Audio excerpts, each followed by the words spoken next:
बेलापुर गांव के पीपल वाले चौक पर रोज की तरह चहल पहल थी। मोहन का पाव भाजी का ठेला अपनी जगह पर शान से खड़ा था। मोहन एक ऐसा इंसान था जिसका दिल सोने का था और हाथ के स्वाद का तो पूरा जिला दीवाना था। सुबह के 10 बजते ही मोहन अपने ठेले की सजावट शुरू कर देता था।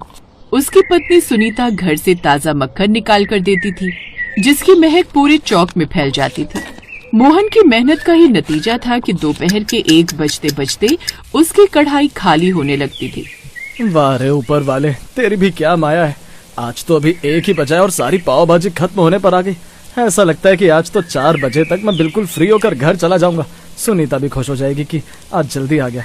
पर सच कहूँ तो अगर मैं कल से थोड़ा ज्यादा सामान लेकर आऊँ तो कमाई भी ज्यादा होगी। मोहन अभी ये सोच ही रहा था कि तभी उसके ठेले के पास कमला बहन आती है। कमला मोहन की पुरानी ग्राहक थी और अक्सर उससे लंबी लंबी बातें किया करती थी। अरे क्या बात है मोहन भाई, आज तो आपके चेहरे की चमक बता रही है कि धंधा बहुत जोरदार हुआ है। लगता है आज तो सारा सामान बस खत्म ही होने वाला है। सही है, मैं बिल्कुल सही समय पर आ गई। अगर मैं आधा 1 घंटा भी देरी से आती तब तो मुझे आपके हाथ की पाव भाजी भी नसीब ही नहीं होती। अरे कमला बहन, आइए आइए, बस आपकी कमी थी। बात यह है ना बहन जी कि आज मौसम थोड़ा सा ठंडा है और जब ठंडी हवा चलती है तो लोगों को मेरी गर्मा गर्म पाव भाजी और भी ज्यादा पसंद आती है। और आप तो जानती हैं कि मैं मिलावट का काम नहीं करता। ये पाव भाजी मैं एकदम शुद्ध मक्खन में बनाता हूँ और वो मक्खन मेरी पत्नी सुनीता खुद अपने हाथों से घर पर निकालती है। तभी तो मोहन भाई, आपके हाथ का स्वाद किसी और के पास नहीं है। अच्छा मोहन भाई, अगर आप बुरा ना माने तो मुझे भी जरा बता दीजिए कि आप ये पाव भाजी आखिर बनाते कैसे हैं। मुझे तो आपकी रेसिपी बहुत अच्छी लगती है। मैं सोच रही थी कि सीख लूं। कम से कम कभी कभी घर पर पैसे नहीं होंगे या बाहर जाने का मन नहीं होगा तो मैं घर पर ही बच्चों को बनाकर खिला दूंगी। मोहन बहुत ही सीधा और साफ दिल का आदमी था। उसे लगा कि कमला बहन घर के लिए पूछ रही है। उसे जरा भी अंदाजा नहीं था कि कमला के मन में चल क्या रहा है। मोहन ने बड़े चाव से एक कागज निकाला और उसे पाव भाजी बनाने की पूरी विधि बताने लगा। देखिए बहन, इसमें कोई बहुत बड़ा राज नहीं है। सबसे पहले ताज़ा सब्जियों को उबालना है, फिर उन्हें अच्छे से मैश करना है। लेकिन असली जादू मसालों के भूनने और घर के मक्खन में है। लीजिए, मैं सब कुछ विस्तार से लिखवा देता हूँ। कमला ने वो सारी रेसिपी एक कागज पर नोट कर ली और मनी मन मुस्कुराते हुए अपने घर की ओर चल दी। वहीं दूसरी ओर अगले दिन कमला का बेटा ऋतिक शहर से लौट कर आता है। ऋतिक दिखने में तो बहुत होशियार लगता था, लेकिन असल में वो कामचोर और आवारा किस्म का लड़का था। जैसे ही कमला ने उसे देखा उसका पारा चढ़ गया। ओए नालायक, फिर मुंह उठाकर आ गया। जब गांव के दूसरे बच्चों को देखती हूँ जो शहर जाते हैं तो या तो वो खूब सारा पैसा कमा लाते हैं या पढ़ लिख कर नाम रोशन करते हैं, लेकिन एक तू है जो शहर में भी चोरी का इल्जाम लगवाकर वापस आ गया। तुझे शर्म नहीं आती? अरे माँ, आप तो शुरू होते ही डांटना चालू कर देती हो। शहर में मेरी तरक्की से लोग जलते थे, इसीलिए फंसा दिया। अब मैं यहीं गाँव में कुछ बड़ा करूंगा। बड़ा करेगा तू और बड़ा? खैर छोड़, अब तू आई गया है तो सुन। हमारे गांव में एक मोहन पाव भाजी वाला है। उसकी पाव भाजी की तूती बोलती है। मैंने बहुत चालाकी से उसकी पूरी रेसिपी लिख ली है। अब मैं तुझे पैसे दूंगी, तू एक चकाचक ठेला लगाएगा।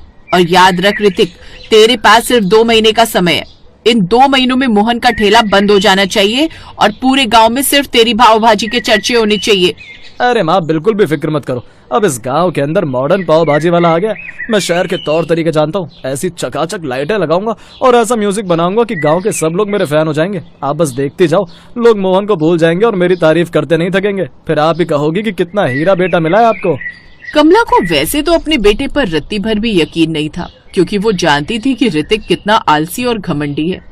लेकिन मजबूरी में उसने अपनी जमा पूंजी निकाली और ऋतिक को दे दी।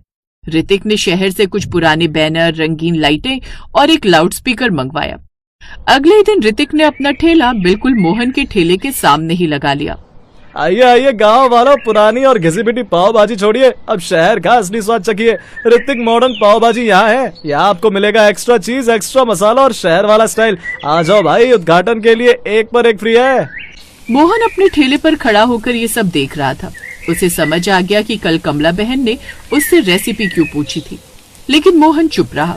गांव के लोग जो नई चीजों के शौकीन होते हैं, ऋतिक के ठेले की चमक धमक देखकर वहां पहुंचने लगे। देख रही हो सुनीता, कमला बहन ने कल मुझसे सब कुछ पूछ लिया और आज अपने बेटे को मेरे सामने खड़ा कर दिया। अब क्या होगा? आप फिक्र मत करो जी, दिखावा थोड़े दिन चलता है, पर स्वाद और ईमानदारी उम्र भर साथ देते हैं। आप अपना काम वैसे ही करो जैसे करते आए हो, भगवान सब देख रहा है। ऋतिक के ठेले पर भीड़ बढ़ने लगी। वो पाव भाजी में ढेर सारा लाल रंग और सस्ता डालडा घी इस्तेमाल कर रहा था ताकि लागत कम आए और मुनाफा ज्यादा। ऊपर से उसने लाउडस्पीकर पर गाने बजा रखे थे, जिससे गांव के लड़के लड़कियां उसकी तरफ खींचे चले आ रहे थे। क्यों मोहन भाई, कैसा लग रहा है? मेरा मॉडर्न आइडिया काम कर गया ना? अब तुम अपना सामान पैक कर लो। पुराने जमाने की पाव भाजी अब कोई नहीं खाएगा। अब जमाना है लुक्स का और स्टाइल का। ऋतिक बेटा, धंधा करना अच्छी बात है, पर याद रखना खाने का काम बहुत जिम्मेदारी का होता है। इसमें दिखावा नहीं, शुद्धता मायने रखती है। तुम अभी नए हो, संभल कर काम करो। अरे अपनी नसीहतें अपने पास रखो मोहन भाई। आज की दुनिया में जो दिखता है वही बिकता है। देख रहे हो ना मेरी लाइन? तुम्हारी तो कढ़ाई में आज भाजी भी नहीं खदक रही। हफ्तों बीतते गए।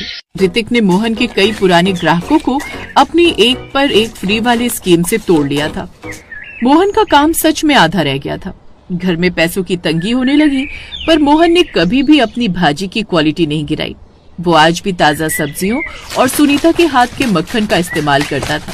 तभी एक दिन गांव के स्कूल में एक बड़ा फंक्शन था। ऋतिक ने स्कूल के मास्टर जी को अपनी बातों में फंसा लिया और पूरे स्कूल के बच्चों के लिए पाव भाजी का ऑर्डर ले लिया। आज तो मेरी किस्मत खुल जाएगी माँ। आज 200 प्लेट का ऑर्डर है। मैंने बाजार से सबसे सस्ती और पुरानी सब्जियां उठा ली हैं। रंग डाल दूंगा तो किसी को पता भी नहीं चलेगा। खूब मुनाफा होगा। बेटा देख ले, बच्चों का मामला है, कहीं कुछ गड़बड़ ना हो जाए। अरे माँ, अब तो बस पैसे गिनने की तैयारी करो। ये गांव वाले क्या समझेंगे? फंक्शन वाले दिन ऋतिक ने बड़ी बड़ी कढ़ाइयों में बासी सब्जियों और घटिया तेल में भाजी बनाई। ऊपर से उसने खूब सारा लाल रंग और तीखा मसाला डाल दिया ताकि बासी सब्जियों की महक छिप जाए। बच्चों ने बड़े चाव से वो रंगीन पाव भाजी खाई, लेकिन शाम होते होते गांव के हर घर से चीख पुकार आने लगी। अरे मेरे बेटे का पेट बहुत दुख रहा है, उसे उल्टियां हो रही हैं। मेरी बेटी को तो बुखार चढ़ गया है, ये क्या हो गया? पता चला कि स्कूल के लगभग 50 बच्चों की तबीयत खराब हो गई है। डॉक्टर को बुलाया गया तो डॉक्टर ने साफ कह दिया कि ये फूड पॉइजनिंग है और बच्चों ने कुछ बहुत ही घटिया और मिलावटी चीज खाई है। गांव के लोगों का गुस्सा 7वें आसमान पर पहुंच गया। सबको पता था कि बच्चों ने ऋतिक की मॉडर्न पाव भाजी खाई थी। अब गुस्से में भरी भीड़ लाठियां लेकर ऋतिक के ठेले की तरफ बढ़ी। ऋतिक डर के मारे ठेले के पीछे छिप गया। कहाँ है वो ऋतिक? बाहर निकल नालायक। तुमने हमारे बच्चों को जहर खिलाया है। पैसे कमाने के लिए तो इतना गिर गया कि बच्चों की जान के साथ खिलवाड़ किया। आज इसका ये मॉडर्न ठेला तोड़ दो। इसने मोहन जैसे शरीफ आदमी का काम भी खराब किया और हमें बीमार भी कर दिया। जैसे ही भीड़ ठेला तोड़ने वाली थी कि मोहन बीच में आकर खड़ा हो गया। रुक जाइए मुखिया जी, रुक जाइए। गुस्सा शांत कीजिए। ऋतिक से बहुत बड़ी गलती हुई है, पर अभी लड़ने का समय नहीं है। हमें पहले बच्चों को बचाना है।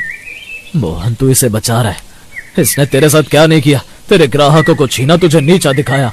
वो सब छोड़िए मुखिया जी। मैंने अपनी पत्नी सुनीता से कहकर घर पर ताजा अजवाइन और तुलसी का काढ़ा तैयार करवाया।